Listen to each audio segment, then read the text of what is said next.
temas de emergencias y urgencias en pediatría, vamos a ver ahora lo que corresponde al manejo de la crisis asmática. Para poder abordar lo que es la crisis asmática, lo primero va a ser entender qué cosa es el asma. El asma bronquial es una enfermedad heterogénea e incluso algunas ya lo consideran más que una enfermedad propiamente un síndrome, caracterizado por una inflamación crónica de la vía aérea, y esto causado por distintas células de la inflamación y factores genéticos. Por lo tanto, vamos a tener etiologías diversas, ¿no? Pero en general lo que van a producir son episodios recurrentes de sibilancias, disnea, opresión torácica y tos, ¿no? Esto va a estar asociado a una obstrucción bronquial que va a variar en el tiempo y en intensidad, con una limitación variable al flujo expiratorio, ¿no? Se ha visto que a nivel mundial se ha dado un incremento de la prevalencia de asma de un 12.6% desde 1990 al 2015. ¿No? Entonces, la definición de asma bronquial en niños incluso establece más un reto, sobre todo porque no se pueden hacer las pruebas funcionales que se pueden realizar en el adulto, dado que el niño, sobre todo el menor de 5 años, no puede colaborar adecuadamente para la realización de una espirometría, ¿no? En general se define como asma, ese episodio de sibilancias recurrentes y tos persistentes, en una situación donde haya una probabilidad de asma, eso lo vamos a ver asociado a ciertos factores de riesgo, y se han descartado ya otras enfermedades más frecuentes, ¿no? Epidemiológicamente se definieron fenotipos de sibilancias recurrentes que iban de la mano con la edad de presentación y cómo se daba la evolución en el tiempo, que esto fue hecho con estudios retrospectivos, ¿no? Donde se hablaban de unos sibilantes precoces transitorios en aquellos niños que presentaban cuadros recurrentes de sibilancias desde muy pequeñitos, pero luego desaparecían, mientras que habían aquellos que iniciaban sibilancias entre los 3 y 4 años y persistían en el tiempo, y aquellos que iniciaban tardíamente, que eran los más asociados a los cuadros de asma del adulto, ¿no? Del adolescente y del adulto, ¿no? Los sibilantes persistentes y los inicios tardíos son los que están asociados más a desarrollo de asma en la adolescencia y en la edad adulta. Clínicamente se podría también hablar de los fenotipos de los sibilantes transitorios del lactante, de los sibilantes persistentes no atópicos, es decir, donde no tengo otros signos de atopía o de alergia, y aquellos sibilantes persistentes atópicos o asociados a IgE, donde voy a tener otras evidencias de enfermedad alérgica. El índice predictivo de asma es una herramienta que nos puede ayudar, sobre todo en los niños pequeños que se cursan con cuadros de sibilancia recurrentes, a estimar qué tan probable pueda hacer este niño o desarrollar en el tiempo un asma establecida, también para tomar decisiones de manejo, ¿no? Entonces se definían criterios mayores, como son el diagnóstico médico de asma en alguno de los padres, el diagnóstico médico de eczema tópico en el niño o la identificación de sensibilización a algún alergeno. Esto fue lo que en la última modificación lo que se añadió, ¿no? Y como criterios menores, las sibilancias no relacionadas a cuadros gripales, es decir, no relacionadas a procesos infecciosos, la presencia de eosinofilia en sangre periférica más de 4%, presencia de rinitis alérgica diagnosticada por un médico, esto sí se daba entre los 2 y 3 años, y la presencia de alergia a la leche, huevo o frutos secos, ¿no? Entonces, yo hablaba de un IPA, un índice predictivo de asma positivo, cuando tenía un criterio mayor o 2 criterios menores. Y se consideraba que en niños menores de 3 años con un IPA positivo tenían 4 a 10 veces más riesgo de desarrollar asma. Entonces, estos datos clínicos de antecedentes en el niño pequeño que cursa con sibilancias van a ser muy importantes para yo orientar a los padres, ¿no? Aparte, hay factores propiamente del individuo, como son los factores genéticos y epigenéticos. Se ha visto que hay una herencia poligénica de la predisposición al desarrollo de asma, que da una heredabilidad del 25 al 80%, sobre todo con la presencia de historia de atopía. De ahí que la presencia de asma, ya sea el padre o la madre directamente, están asociados al desarrollo de asma en el niño. La obesidad está asociada también al desarrollo de cuadros de broncoespasmo y desarrollo de asma. El sexo, que va a ser en el niño más predominante en el varón, que entre los 20 y 40 años va a igualarse la prevalencia en varones y mujeres, y a partir de los 40 años va a predominar en el sexo femenino, ¿no? Factores ambientales como la exposición alergénica, esto en relación con la teoría de la higiene, también van a ser muy importantes. ¿Y a qué se refiere esto? A que clásicamente cuando el niño era pequeño se exponía a bacterias y a gérmenes, y esto estimulaba el desarrollo de una inmunidad de tipo TH1. A medida que se han ido desarrollando y la vida se ha ido industrializando, y vamos a ver de que se procura que los ambientes sean más limpios con tal de evitar infecciones, esto va a restringir esta exposición a gérmenes en las edades tempranas, lo cual va a llevar a que el sistema inmunológico del niño vire hacia TH2 y lo predisponga al desarrollo de enfermedades de índole alérgico, ¿no? Es así que la presencia, ¿no?, de infecciones respiratorias también está asociada. En esto, las infecciones virales por virus sincitial respiratorio están muy asociadas al desarrollo de sibilancias recurrentes. La exposición al tabaco, la contaminación ambiental, el clima y la dieta, sobre todo la ausencia de una lactancia materna exclusiva, van a estar asociados con el desarrollo de asma. Es decir, la lactancia materna tiene un efecto protector para el desarrollo de asma.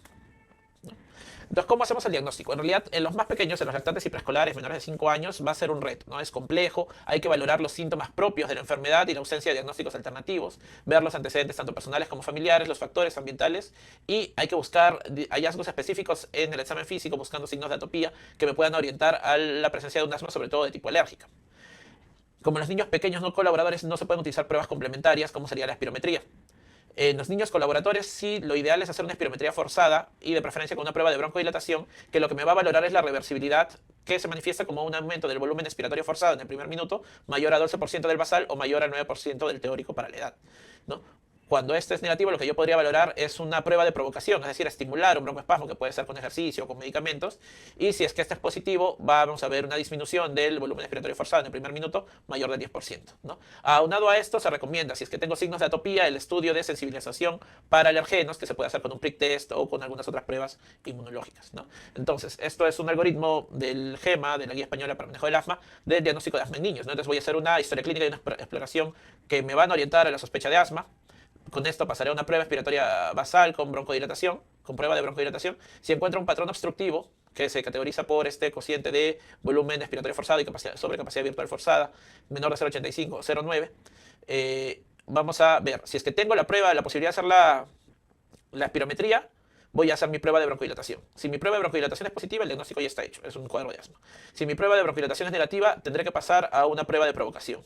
Si esta es positiva, se confirma el diagnóstico de asma. Si es negativa, debería de buscar otros diagnósticos alternativos. Ahora, ¿qué pasa si no tengo la posibilidad de hacer una espirometría en este paciente? Voy a hacer una prueba terapéutica con glucocorticoide y un antagonista beta-adrenérgico de corta duración.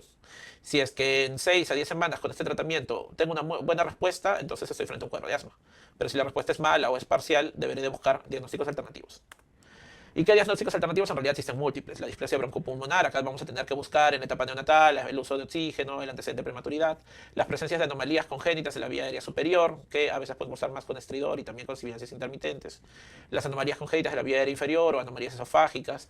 Hay que ver, digamos, la asociación con la alimentación, si es que a veces cuando el niño come es que se dan los cuadros de tos o broncoespasmo, que podrían estar hablando también de otros problemas digestivos, como también el reflujo gastroesofágico, la presencia de una fístula traqueosofágica, los cuadros respiratorios virales para ver el diagnóstico de bronquiolitis o antecedente de un prodromo catarral, o si es que tengo sospecha de otras enfermedades como fibrosis quística, insuficiencias respiratorias, aspiración de cuerpos extraños. Todo esto debo de evaluarlo para poder ir identificando otros diagnósticos que puedan similar un cuadro de asma. Muy bien, una vez que ya hemos definido que nuestro paciente es asmático o tenemos alta sospecha que nuestro paciente es asmático, vamos a valorar ahora sí lo que son las crisis de asma. Las crisis de asma, que también se le llama reagudizaciones, exacerbaciones o ataques de asma, van a ser episodios donde el deterioro de la situación clínica del paciente va a incrementar, va a aumentar el requerimiento de tratamiento y esto se manifiesta con un aumento de los síntomas de tos, dificultad respiratoria y la necesidad de medicación de alivio, ¿no? Podemos identificar dos formas de instauración de la crisis asmática y es muy importante diferenciarlas porque esto nos puede dar un alcance sobre cuál ha sido la causa de la exacerbación y por otro lado me puede dar un alcance sobre cómo va a responder mi paciente al tratamiento. Entonces, cuando se da una instauración rápida en menos de 3 horas de un cuadro de broncoespasmo agudo, ese cuadro se da básicamente por un mecanismo de broncoconstricción. Se asocia a una mayor gravedad y de por sí da un riesgo vital por lo brusco de su instauración, pero también se ha visto que está asociado a una mejor respuesta o una respuesta más rápida al tratamiento broncodilatador, ¿no? Mientras que aquellos pacientes que se ha instalando la crisis de forma lenta, que es el 80% de las crisis que se instalan en más de 3 horas, a veces en 1 o 2 días, el mecanismo es básicamente inflamatorio. Entonces, si bien va a haber una respuesta inicial a los broncodilatadores, la respuesta, la mejoría más evidente se va a dar conforme se dé el efecto de los antiinflamatorios, es decir, de los corticoides, ¿no? Estos usualmente están asociados a infecciones de las vías respiratorias altas o a los cuadros de mal control de la enfermedad, es decir, aquellos niños que no tienen una terapia de control y que por lo tanto están más predispuestos a desencadenar crisis. Como en todo paciente que nos llega a una evaluación por emergencia, debemos valorar su triángulo de evaluación pediátrica, valorando su aspecto, su respiración y la circulación a la piel. En este caso, lo que más vamos a tener afectado es la respiración. En un inicio podemos tener o evidenciar el uso de musculatura accesoria, el uso de la presencia de tirajes, e incluso escuchar sibilancias sin la necesidad de estetoscopio, lo cual ya nos hablaría de mayor gravedad. Y cuando está afectada solo la respiración, nos enfrentamos a una dificultad respiratoria, y si ya se empieza a afectar el aspecto, es decir, la interactividad, la reactividad del paciente, hasta llegar al estado de estar letárgico, ya hablamos de que ya la afectación de la disfunción respiratoria está alterando la oxigenación o la perfusión del cerebro y por lo tanto estaríamos frente a una falla o fracaso respiratorio, lo cual implica mayor gravedad e implica que yo actúe con mayor rapidez, ¿no? La evaluación de la gravedad, una vez que yo he determinado que mi paciente en mi primera evaluación está con una crisis asmática o está grave, está con una dificultad respiratoria o una falla respiratoria, pasaré a este paciente a un área adecuada para evaluarlo, donde puede empezar a aportarle oxígeno y puede examinarlo, ¿no? Una vez que yo ausculto y encuentro sibilancias y ya he ido preguntando algunos datos, tengo la sospecha que es una crisis asmática, va a ser importante establecer la gravedad o el nivel de gravedad que tiene este paciente, ¿no? Hay distintas escalas de gravedad en lo que es el manejo de asma. No hay una escala completamente validada o que se considere que sea la mejor de todas. Va a depender mucho del uso que le demos, de qué tan entrenados estemos para la misma, pero todas ellas permiten valorar o estimar la gravedad y también nos van a permitir valorar cómo responde el paciente al tratamiento. Aparte de evaluar la gravedad con la que llega el paciente, es importante preguntar por factores de riesgo para muerte por asma o crisis de asma casi letal, ¿no? Esta es la escala Birman y Pearson modificada por tal. Es una escala de sibilancias que también se planteó para bronquiolitis y se usaba clásicamente también para valorar estado asmático, ¿no? Que valora la frecuencia respiratoria, ya sea si el paciente es menor de 6 meses o mayor de 6 meses, la presencia de sibilancias, de cianosis y de retracciones costales. ¿Cuál puede ser la dificultad con esta escala? Es que a veces en niños con sobrepeso, con obesidad, no es fácil evidenciar las retracciones costales, ¿no? Eso es una, y el hecho de que tengamos valores variantes de frecuencia respiratoria de acuerdo a la edad, ¿no? Otra escala que es relativamente sencilla de utilizar, que es el Pulmonary Score, es el recomendado por el Grupo de Manejo de Asma Español, establece también en función de 3 criterios: de frecuencia respiratoria, sibilancia y uso de esternocleido mastoideo. Y 4 niveles, ¿no? De 0, 1, 2 y 3 puntos, ¿no? Acá ya no voy a ver los tirajes intercostales, me voy a ir de frente a buscar el esternocleido mastoideo, y si es que está implementado su uso, sea de forma leve o en actividad máxima, vamos a tener distinta puntuación, ¿no? Y luego otra diferencia con el Birman y Pearson es que el corte para valorar los niveles de frecuencia respiratoria está en los 6 años, ¿no? En menores de 6 años y en mayores de 6 años. Ahora, lo que se ha visto es de que hay una asociación con lo que es la saturación de oxígeno. Entonces, de acuerdo al puntaje del Pulmonary Score, yo voy a catalogarlo como leve, moderada o grave a mi crisis asmática. Pero esto lo debo contrarrestar con la saturación de oxígeno que tenga el paciente. Y si es que hay discordancia entre el nivel clínico que yo le he asignado y la saturación de oxígeno, yo debería de elegir el peor para considerarlo ya sea una crisis leve, moderada o grave. Es decir, tal vez yo no veo mucha signología de dificultad respiratoria, pero mi paciente me está saturando 88%, eso es una crisis grave, por más que mi puntaje pueda ser un 4 o un 5. Y también últimamente se está promoviendo esta escala que es el Pediatric Respiratory Assessment Measure, o PRAM, que también valora la saturación como un criterio. En este caso, si ven, ya no vamos a tener la frecuencia respiratoria como un criterio, por eso ya no se tiene la diferencial por las edades, pero sí va a valorar la retracción supraesternal de forma visual y la retracción de los escalenos de forma palpatoria, ¿no? A nivel del cuello, dado que los escalenos son músculos profundos, ¿no? Y lo otro es la auscultación. Se va a valorar tanto la entrada de aire, es decir, el pasaje del murmullo vesicular, y la presencia de sibilancias, ¿no? Y mencionan la necesidad de auscultar en 4 zonas pulmonares, ¿no? La pared anterior, la pared posterior, izquierda y derecha.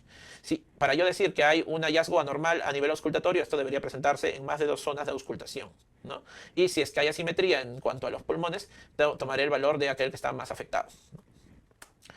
Muy bien, y en cuanto a los factores de riesgo, debemos de preguntar para crisis vitales de asma si es que han sido crisis de instauración rápida, si ha habido crisis pasadas que motivaron la necesidad de ir a emergencia o de ser hospitalizado, y sobre todo la cantidad, ¿no? Aquellos niños que vienen a emergencia mes a mes o cada 2 meses definitivamente tienen mayor riesgo de hacer una crisis vital.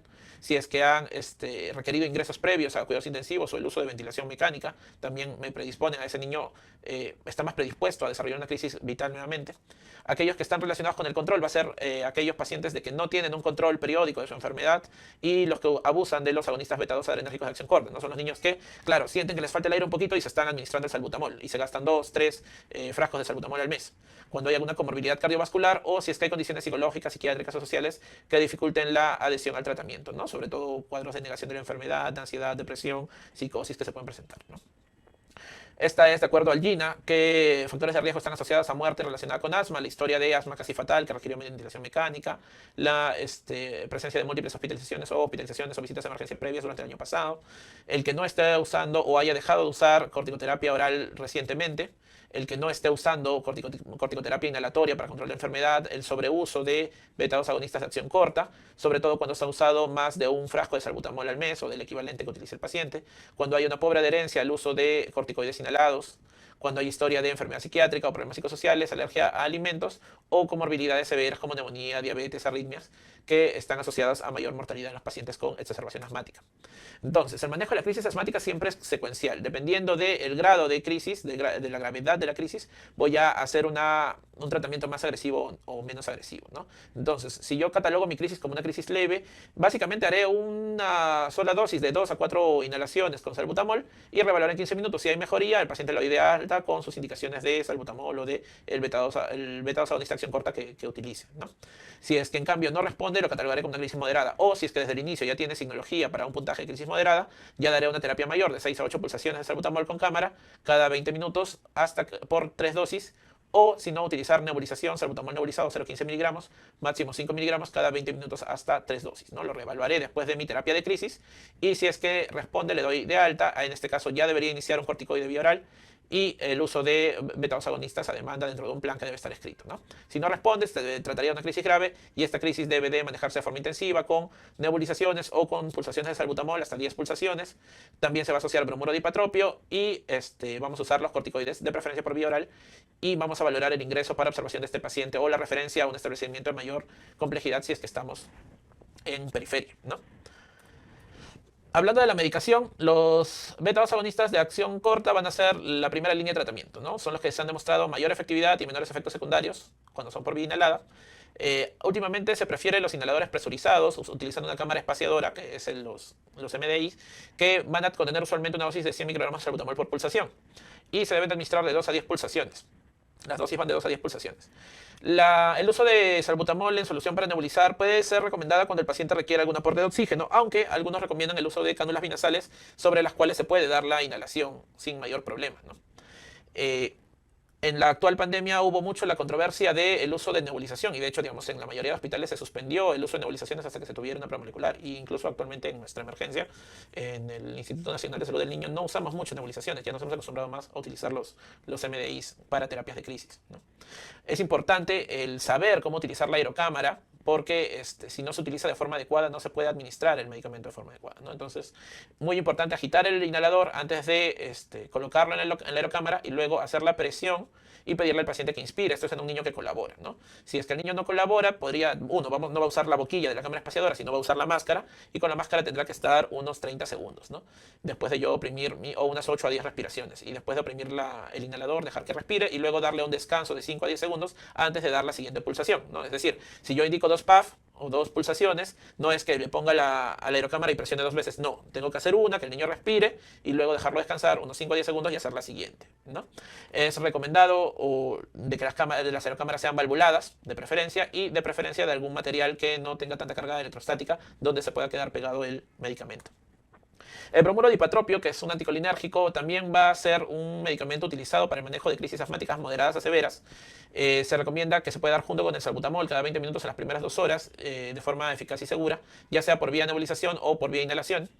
Y el efecto máximo lo va a tener en las primeras horas de tratamiento, por lo cual en realidad más allá de las 24 o 48 horas ya no se recomienda su uso rutinario, ¿no? Cuando está asociado a un beta-2 agonista de acción corta va a ser mucho mejor su efecto. Los glucocorticoides sistémicos van a ser otro elemento importante en el manejo de una crisis asmática. En las crisis leves puede ser controversial su uso, sobre todo en los preescolares cuando hay sospecha de un cuadro viral, dado que estos pueden ser cuadros de bronquiolitis y no ser realmente una crisis asmática per se. Hay que valorar mucho el cuadro del niño.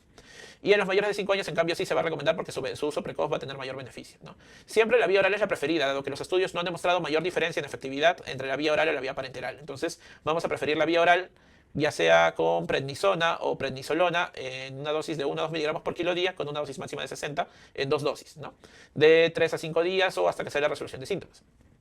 La dexametasona es una alternativa que se puede dar en una dosis única de 0,3 a 0,6 miligramos por kilo, con un máximo de 16 miligramos, y se puede dar por vía oral.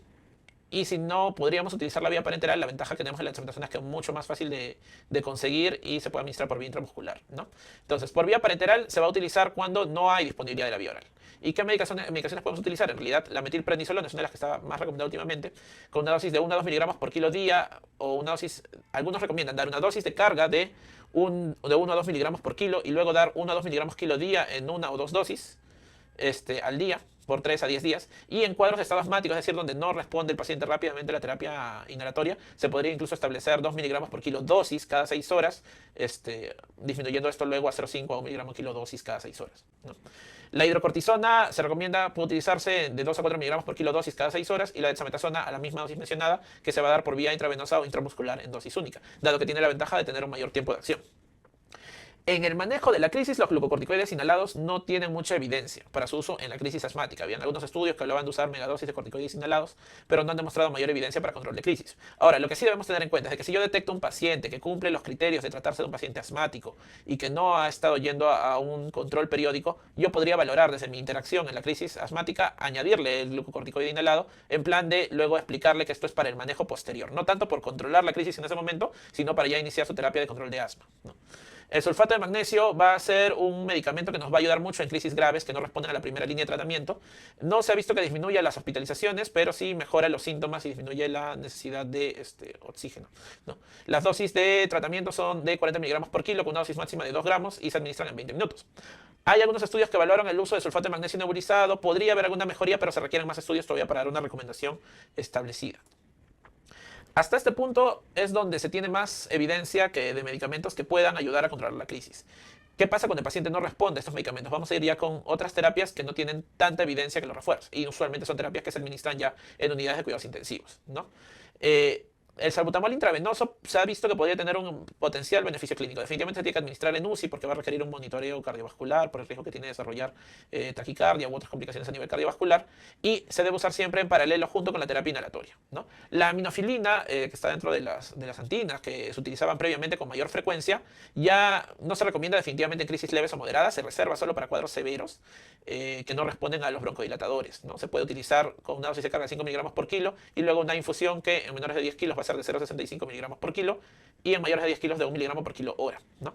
Como les mencionaba, estos medicamentos ya no tienen tanta fuerza de evidencia, pero son alternativas que se deberían de valorar en el caso de crisis severas que no responden a lo anterior. Y es así que este es un esquema de Brasil, donde se hablan de 11 pasos de manejo de la crisis de asma en emergencia, estableciendo de que el manejo debe ser secuencial, ¿no? Y debe de haber una progresión en cuanto a de acuerdo a la valoración y también en la toma de decisiones de dónde voy a manejar a este paciente, ¿no? Entonces me llega el paciente, inicialmente haré una evaluación inicial, iniciaré mi tratamiento con beta-2 agonista más hipatropio, ¿no?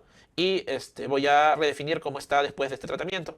Si es que no hay mejoría, todavía persiste con una falla en la respuesta, añadiré un corticoide vía oral y haré una segunda terapia con beta-2 agonista e hipatropio y reevaluaré al paciente. Si es que ya no responde a esto, lo admitiré en sala de observación y empezaré a darle beta-2 agonistas de forma horaria, sea con inhalaciones o con nebulizaciones.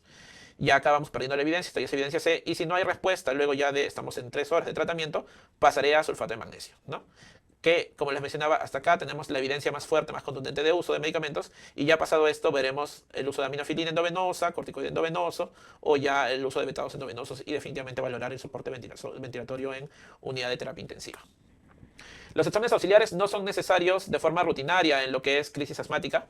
La radiografía de tórax solo va a ser solicitada si es que tengo auscultaciones asimétricas persistentes o hipoxemia persistente a pesar del tratamiento, en los casos graves, y va a ser orientada a buscar complicaciones o problemas asociados, ¿no? Como podría ser una neumonía, un neumotórax, una fuga de aire, un enfisema subcutáneo, o la presencia de atelectasias que justamente me hagan entender por qué el paciente no mejora el tratamiento, ¿no? La gasometría arterial va a ser útil y necesaria en los cuadros graves con deterioro progresivo a pesar del tratamiento. Y esto es algo importante, porque a veces llega el paciente de emergencia con una crisis severa y a veces uno se desespera por querer sacar en ese momento la gasometría.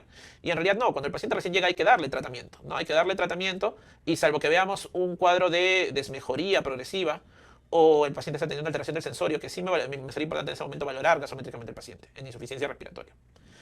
Los reactantes de fase aguda, el hemograma, el PCR, esto debe pedirse o debe solicitarse solo cuando se sospecha que hay un cuadro infeccioso sobreagregado, ¿no? No debería ser algo rutinario. Y bueno, ¿cuándo vamos a decidir hospitalizar a un paciente que tiene un cuadro de crisis asmática?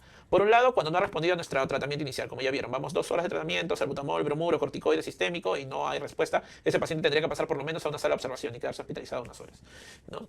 Y hay que valorar también cómo llegó el paciente. Y es que a veces nos llegan pacientes asmáticos que ya tienen historia de asma, que la mamá ya sabe que cuando el niño está agitado le tiene que dar su inhalador y te llega diciéndole, no, yo ya le voy dando el salbutamol, se lo estoy dando cada 2 horas o cada hora se lo estoy dando y no mejora. Entonces ese paciente va a requerir hospitalización porque ya tiene una terapia mantenida con broncodilatador que no ha mejorado, no ha mostrado respuesta, ¿no? Cuando hay necesidad de oxigenoterapia, cuando tengo una enfermedad de base grave, es decir, sea un cardiópata, un paciente con fibrosis quística o que tenga alguna otra enfermedad de base grave, también deberé de valorar hospitalizarlo.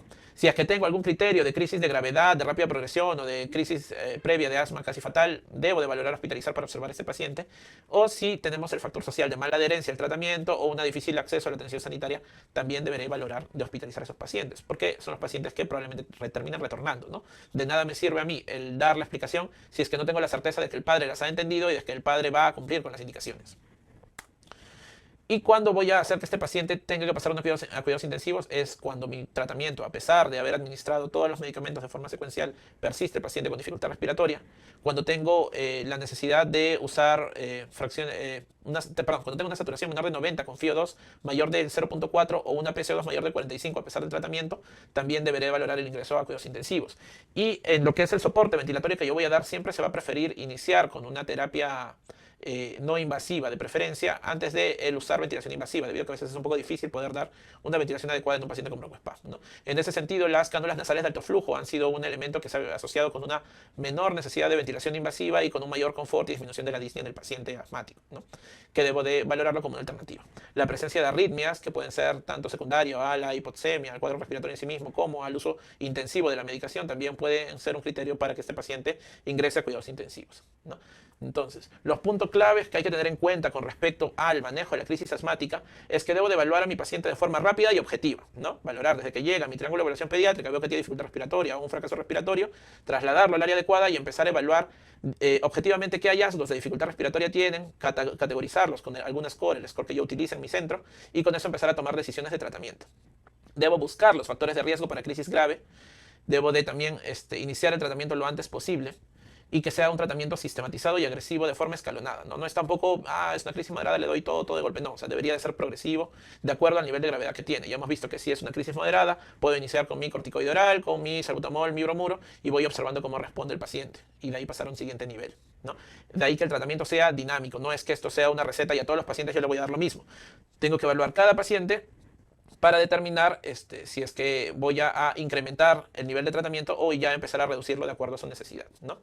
Todo cuadro de asma es una situación de potencial riesgo. Todo cuadro de exacerbación asmática es una situación de potencial riesgo. No hay que tomarlo a la ligera. Y muy importante tener definido el protocolo del servicio de acuerdo a los recursos y la evidencia que se tenga disponible.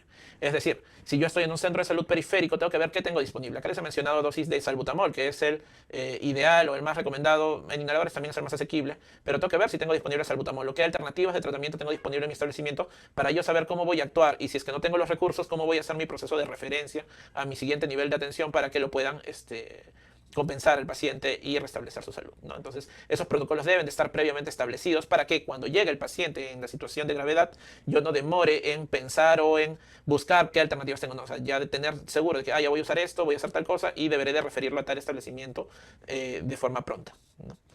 Eso es lo que les quería compartir con respecto a lo que es crisis asmática y estaremos atentos a cualquier pregunta. Muchas gracias.